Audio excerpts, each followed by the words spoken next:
নমস্কার বন্ধুরা, আশা করি সবাই ভালো আছেন।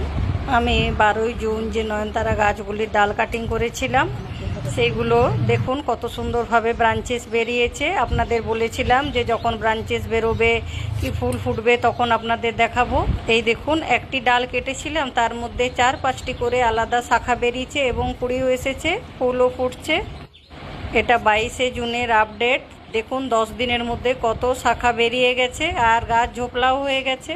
এরকম মাঝে মধ্যে ব্রাঞ্চেস কেটে দিতে হবে, তাহলে গাছ ঝাপলা আকারে থাকবে আর প্রচুর ফুলও ফুটবে।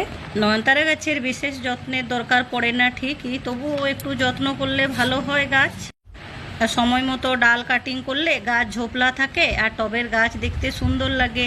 এক গাছ ফুল ফুটে থাকলে টব তো দেখতে দারুণ লাগবেই। আপনারাও বন্ধুরা ঠিক আপনাদের বাগানের নয়নতারা গাছের ডাল কাটিং করে করে রাখবেন, দেখবেন গাছ কি সুন্দর ঝোপলা হবে আর ফুলও ফুটবে, দেখতেও সুন্দর লাগবে। আর এই দেখুন, এটা আজ 23শে জুলাইয়ের আপডেট। ওই 22শে জুন থেকে 23শে জুলাই পর্যন্ত 1 মাস হলো। দেখুন কত সুন্দরভাবে ফুল দিচ্ছে আর গাছ সুন্দরও লাগছে। এই 1 মাস হয়ে গেল, তো তাই আবারও ডাল কাটিং করে দেব, তাহলে গাছ ছোট থাকবে, ঝোপলাও থাকবে আর এক গাছ ফুল ফুটে থাকলে টব আর বাগান দেখতে তো সুন্দর লাগবেই। আমার বাগান আর আমার ভিডিও কেমন লাগে বন্ধুরা জানাবেন। Happy gardening.